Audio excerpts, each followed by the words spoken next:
Welcome to the Startup Funding Espresso. I'm Hall T. Martin, where we talk about how to raise funding and invest in startups and the time it takes to drink an espresso. If you have a question about startup funding or investing, please go to the website, startupfundingespresso.com, and type in your question into the chat bot in the lower right corner to receive an answer. I hope you enjoy this episode.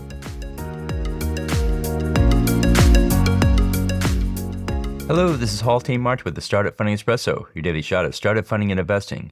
Web3 introduces tokens into the startup world. Tokens bring a new layer of incentives and must be accounted for in the cap table.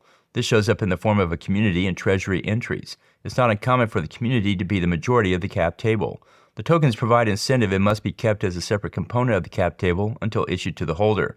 In the Web3 world, the treasury is another newcomer to the cap table.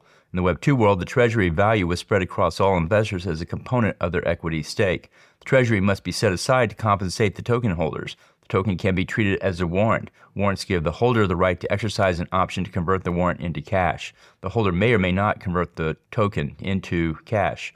Tokens bring new value but require additional support structure for maintaining a pool of tokens, distributed tokens, and redeeming them. This brings new entries to the cap table. Thank you for joining us for the Startup Funding Espresso, where we help startups and investors connect for funding. Let's go start us into today. Hall T. Martin is the director of Investor Connect, which is a 501c3 nonprofit dedicated to the education of investors for early stage funding. All opinions expressed by Hall and podcast guests are solely their own opinions and do not reflect the opinion of Investor Connect. This podcast is for informational purposes only and should not be relied upon as a basis for investment decisions.